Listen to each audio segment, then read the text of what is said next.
नमः संस्कृताय दोस्तों, यूट्यूब से मैं साधना आप सबका स्वागत अभिनंदन करती हूँ। कैसे हैं दोस्तों आप लोग? आशा करती हूँ कि स्वस्थ व्यस्त मस्त होंगे।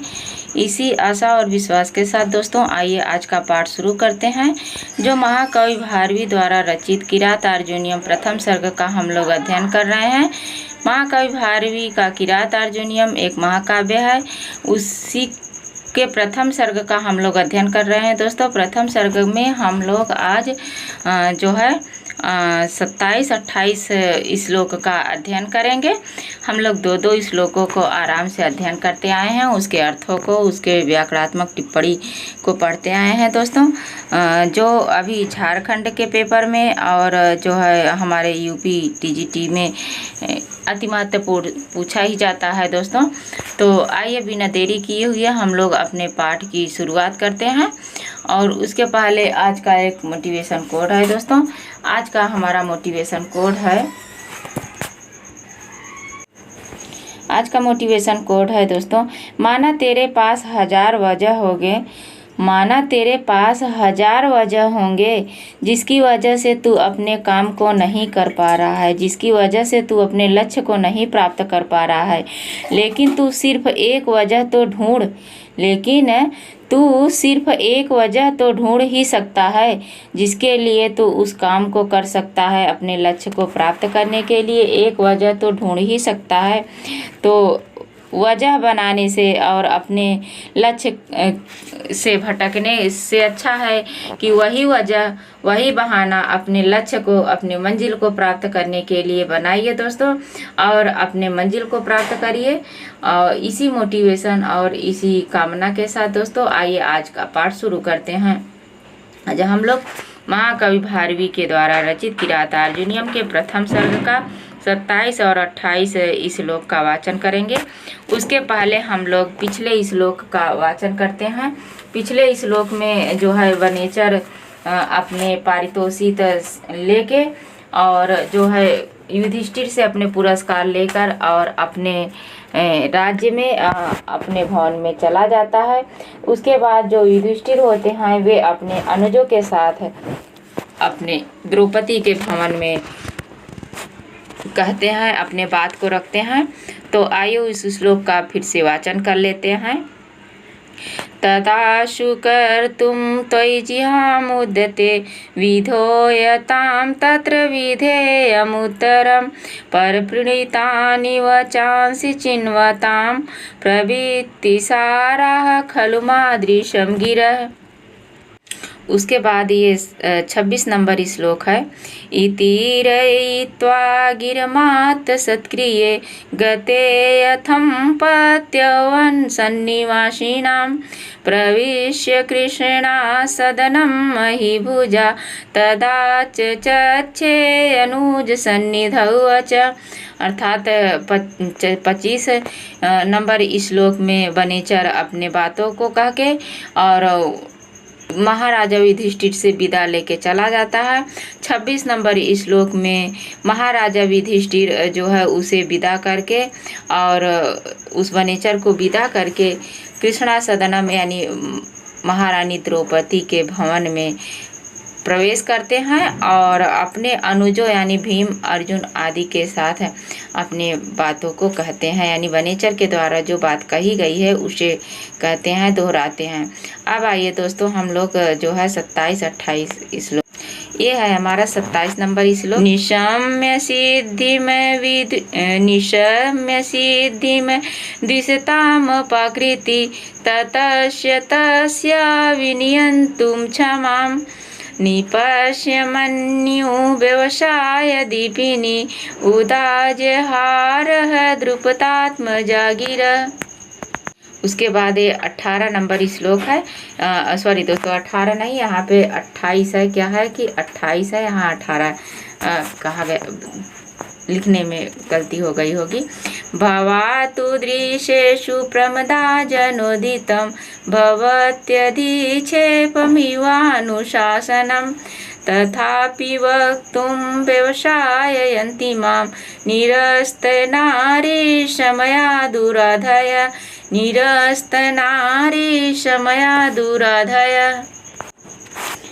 ये है हमारा 27 नंबर श्लोक। आइए 27 नंबर श्लोक का वाचन करते हैं।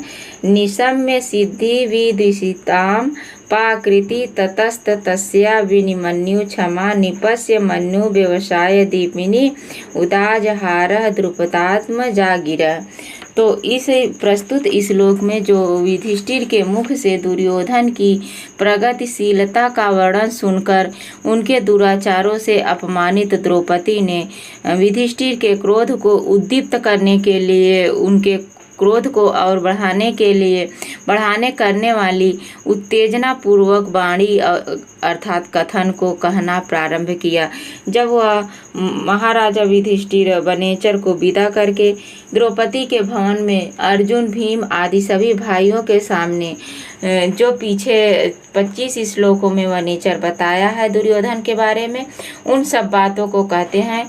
तो उन बातों को सुनकर जो द्रौपदी होती है वह दुर्योधन की प्रगतिशीलता यानी इस तरह से वह अपनी यश कीर्ति को फैला रहा है, प्रगति कर रहा है, इन सब को सुन करके वो जो अपने आप को जो द्रौपदी होती हैं अपने आप को अपमानित महसूस करती हैं और वो महाराजा युधिष्ठिर को उत्तेजित करती हैं, उन्हें और भड़काती हैं, कहती हैं भड़काने की बात करने वाली जो है बात बोलती हैं, वही इस प्रस्तुत श्लोक में बताया गया है। दोस्तों आइए हम लोग अन्वय और जो है अन्वय के आधार पर और इसके जो है क्या कहते हैं कि शब्दार्थ के आधार पर देखते हैं। तथा का अर्थ होगा उसके बाद, किसके बाद, जब द्रौपदी को कह चुके महाराजा युधिष्ठिर, अर्जुन सबके सामने अपनी बातों को कह चुके हैं, तो उसके बाद क्या हो, जब महाराजा युधिष्ठिर जो हैं अर्जुन और द्रौपदी के सामने अपनी बातों को कह चुके होते हैं, तो उसके बाद जो होती है ततः यानी उसके बाद का शब्द का क्या अर्थ होगा, उसके बाद द्विषाम शब्द का क्या अर्थ होगा कि शत्रुओं की सिद्धि, क्या होगा, शत्रुओं की सिद्धि को यहाँ द्रुपदात्मजा दिया है। तो द्रुपदात्मजा जो है द्रौपदी के लिए आया है, किसके लिए, द्रौपदी के लिए आया है दोस्तों, क्योंकि महाराजा द्रुपद की पुत्री जो थी द्रुपदात्मजा वह द्रौपदी थी, तो यह शब्द द्रौपदी के लिए आया है। तो तथा यानी उसके बाद द्रौपदी शत्रुओं की सफलता को सुनकर, यहाँ निशम का अर्थ होगा सुनकर, उसके बाद द्रौपदी, ये देखिए उसके बाद द्रौपदी द्विषाम यानी शत्रुओं के सिद्धि में थी सफलता को, निशम मतलब सुनकर ततस्य तस्या यानी उसके प्राप्त अर्थात शत्रुओं से मिली हुई जो उसको क्या थी, जो शत्रुओं से मिली हुई अपमान था, क्या अपीकृति अपमान था, अर्थात जब दुर्योधन द्रौपदी का जो है चीरहरण कर रहा था और जब महाराजा युधिष्ठिर को छल से उनके राज्य को जीत लिया था, उन सब ततस्तयानी उन सब शत्रुओं की अपमान से अपमानित होकर, जो अपकृत होकर उनके अपमानों को सुनकर वितिनयतुम शब्द को अपने आप को न रोक पाई यानी सहन न कर पाई, क्या नहीं सहन कर पाई, जो वह दुर्योधन की जो उसके जो शत्रु था वो द्रौपदी का शत्रु था, तो वो उसके जो राज्य की जो प्रगति हो रही थी उस प्रगति को वितिनयतु यानी द्रौपदी नहीं सहन कर सकी, सहन नहीं कर पाई, कौन, द्रौपदी। निपस्य यानी राजा, निपस्य शब्द किसके लिए आया है दोस्तों, युधिष्ठिर के लिए आया है, किसको, युधिष्ठिर के लिए आया है निपस्य शब्द यानी राजा युधिष्ठिर के। मन्यु व्यवसाय दीपिनी शब्द का अर्थ होगा कि क्रोध और उद्योग को बढ़ाने के लिए, किसके, राजा के, राजा कौन, महाराजा युधिष्ठिर, महाराजा युधिष्ठिर के क्रोध को बढ़ाने के लिए गिरा मतलब शब्द यानी वाणी, उदाजहारम मतलब कहा, कैसी वाणी कहा दोस्तों, अक्षमा जो सहन न हो सके, क्या, जो उनके क्रोध को बढ़ाए। अभी कहें कि जैसे पूछा जाए कि द्रौपदी ने महाराजा युधिष्ठिर से कैसी वाणी बोली, तो मन्नु व्यवसाय दीपिनी यानी महाराजा युधिष्ठिर के क्रोध को बढ़ाने वाली बात को बोली।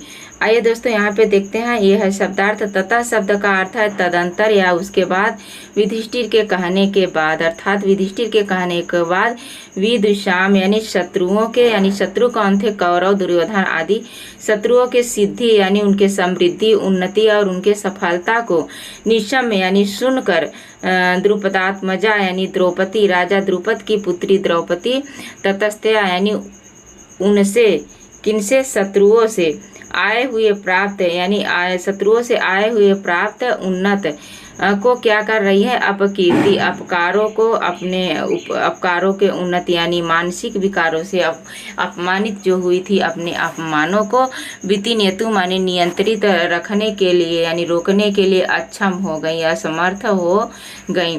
इसीलिए वो क्या करती हैं कि निपस यानी राजा युधिष्ठिर को मनु व्यवसाय दीपनी यानी क्रोध उद्योग करने वाली बात को कहा।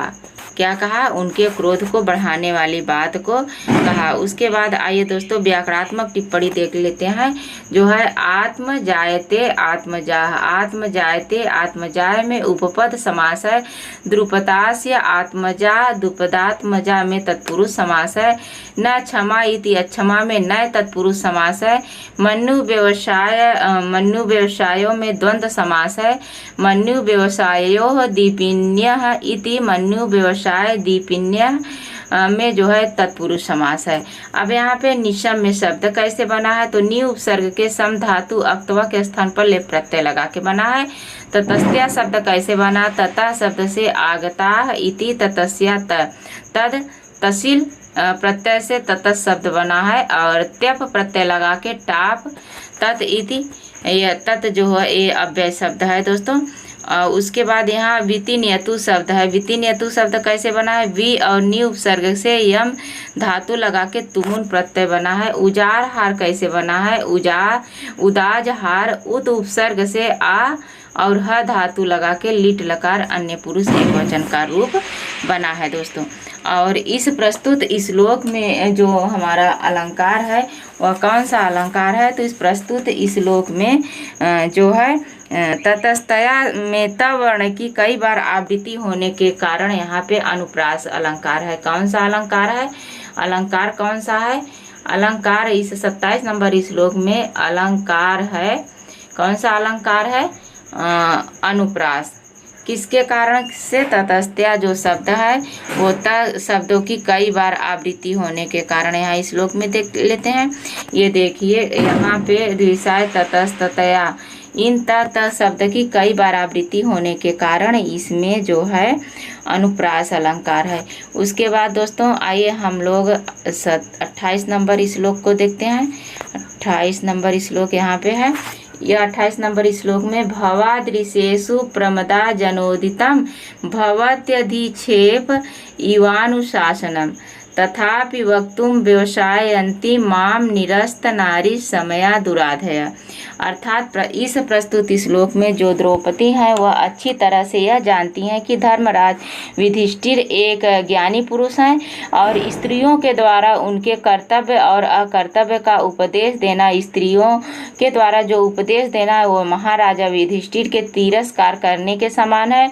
इसीलिए वह कह रही हैं कि आप मेरे मन की व्यथा को समझने की कोशिश करें। मेरी विकृति, मेरी मनोव्यथाएं ही मुझे आपको इस तरह से बात करने के लिए बाध्य कर रही हैं जो ये बात कह रही हैं। तो क्या कर रहे हैं, भवादृशेषु। तो भवादृशेषु शब्द का क्या अर्थ होगा दोस्तों, आप जैसे जानकार लोगों के विषय में। तो अगर पूछा जाए कि भवादृशेषु शब्द किसके लिए आया है, तो ये युधिष्ठिर के लिए आया है। किसको, युधिष्ठिर के लिए आया है। वह कह रही हैं भवादृशेषु, आप जैसे जानकार लोगों के विषय में। प्रमदा जनोद्यम, प्रमदा जनोदितम शब्द का अर्थ होगा कि स्त्री जनों के द्वारा कहा गया, यानी मेरे द्वारा, मैं स्त्री हूँ, मेरे द्वारा कहा गया। भवत्य क्षेप, भवत क्षेप अधिक्षेपम यानी भवत का मतलब आपके ऊपर, अधिक्षेप का मतलब तिरस्कार या अपमान के समान होगा। भवत मतलब होगा, भवत मतलब होगा अधिक्षेपम, इस अपमान के समान होगा। क्या होगा? अनुशासनम यानी उपदेश देना, ईवान इस प्रकार का उपदेश देना, ऐसा उपदेश देना जो स्त्री जनों के द्वारा अर्थात मेरे द्वारा आपको, आप ज्ञानी पुरुष हैं, आपको उपदेश देना क्या होगा? अपमान के समान होगा। उसके बाद उन्होंने दूसरी लाइन में कहा है कि तथापि, तथापि यानी फिर भी, तथापि फिर भी निरस्त नारी समया, निरस्त नारी समया यानी स्त्रियों की शालीनता, इन स्त्रियों का जो स्वभाव है वह क्या है कि वह नष्ट कर देने वाली है। स्त्री जो मेरा स्त्रियों का स्वभाव है वह मुझे इस बात का जो है विरोध करने पे बिल्कुल नहीं रोक रहा है, मतलब विरोध करना जो है वो नष्ट हो चुका है। दुराधय है, तो दुराधय शब्द का दुष्ट मनोव्यथाएं, स्त्रियों की जो नारियों यानी स्त्रियों की जो शालीनता है वह नष्ट कर देने वाली दुष्ट मनोव्यथाएं, स्त्रियों की शालीनता को नष्ट कर देने वाली जो मनोव्यथाएं हैं। माम, माम मतलब मुझे, किसके लिए आया है माम शब्द? द्रौपदी के लिए है। मुझे वक्तुम मित्र कहने के लिए, कहने के लिए व्यवसायंती मतलब प्रेरित कर रही हैं। क्या है? प्रेरित कर रही हैं। आइए इस अर्थ को देखते हैं। इसमें द्रौपदी कह रही हैं कि हे महाराजा युधिष्ठिर, जो आप ज्ञानी पुरुष हैं और आपके ज्ञान के आगे हम स्त्री जनों की जो बातें हैं, अगर मैं आपको उपदेश दूं, अगर कुछ कहूं भी तो तिरस्कार के समान है, अपमान के समान है। लेकिन फिर भी मेरा नारी का जो स्वभाव है, मेरी जो दुष्ट मनोव्यथाएं हैं वो हमें कहने के लिए प्रेरित कर रही हैं। तो भवादृशेषी यानी युधिष्ठिर के लिए, आप जैसे विद्वानों के लिए प्रमदा जनोदी स्त्री जन के द्वारा कहा गया अनुशासन यानी उपदेश, निर्देश, आदेश, अधिक्षेप इव तिरस्कार अपमान के समान जैसा है, जैसा होता है। तथापि फिर भी मेरी जो है निरस्त नारी छुड़ा दिया है, समाप्त कर दिया है, नष्ट कर दिया है। क्या? नारी जन स्त्रियों के अनुरूप आचरण करने की मर्यादा को नष्ट कर दिया है। कौन क्या नष्ट कर दिया है? मेरी दुराधया, मेरी मनोव्यथाएं, मेरी दुष्ट मनोव्यथाएं ऐसा कहने के लिए मुझे प्रेरित कर रही हैं। मैं विवश हूँ। तो उसके बाद यहाँ व्याकरणात्मक टिप्पणी देखते हैं दोस्तों। व्याकरणात्मक टिप्पणी आइए देखिए। व्याकरणात्मक टिप्पणी में क्या है कि भवान इव दृश्यन्ते ये ते भवादृशा, भवादृशा में उपपद समास है। प्रमदा चासौ जनश्च, प्रमदा जन में कर्मधारय है दोस्तों। प्रमदा जनेन उदितम, प्रमदा जनेदितम में तत्पुरुष समास है। नारीणा समय इति, नारी समय में भी तत्पुरुष समास है। निरस्तः नारी समय ये ते, निरस्त नारी समय में बहुगुरी समास है। दृष्टा आधय इति, दुराधय में प्रादि तत्पुरुष समास है। उसके बाद अनुशासनम शब्द कैसे बना है? अनु उपसर्ग से सास धातु प्रत्यय लगाकर, अधिक्षेप शब्द जो बना है अधि उपसर्ग से और छिप धातु घ प्रत्यय लगा के बना है दोस्तों। और व्यवसायंती शब्द जो बना है वी और अ उपसर्ग से सी धातु लगा के रीच और लट अन्य पुरुष बहुवचन का रूप है। तो ये युधिष्ठिर, द्रौपदी यह जानती हैं कि युधिष्ठिर जैसे विद्वान को यदि हम उपदेश करते हैं तो उनके अपमान के समान होगा, किंतु कहे बिना भी नहीं रुक सकती हैं। स्त्रियों का स्वभाव ऐसा होता है, वो बिना कहे वो सब कुछ जानते हुए और जो है बिना कहे हुए नहीं रुक सकती। इन सब के कारण क्या है कि इसमें काव्यलिंग उपमा अलंकार प्रस्तुत में काव्य, इस श्लोक में काव्यलिंग उपमा अलंकार है। तो आज बस यहीं तक दोस्तों। ये रहा 26 और 27 इस श्लोक का अध्ययन हम लोग किए। आशा करती हूँ कि आप लोगों को समझ में आया होगा। इसी आशा के साथ दोस्तों और इसी विश्वास के साथ आज का पाठ यहीं समाप्त करते हैं। और एक हमारा रिक्वेस्ट है कि जो हमारे साथी वीडियो देख रहे हों, अगर उनको अच्छा लगे तो लाइक शेयर करिए और कमेंट करिए दोस्तों कि कैसे लग रहा है आप लोगों को। और जो हमारे नए साथी वो वीडियो को देखें, अगर चैनल को सब्सक्राइब न किए हों तो उन्हें अच्छा लगे तो चैनल को सब्सक्राइब करें दोस्तों, हमारे उत्साह को बढ़ाएं। इसी वाणी के साथ दोस्तों आज का पाठ समाप्त करते हैं। नमः संस्कृताय दोस्तों, धन्यवाद।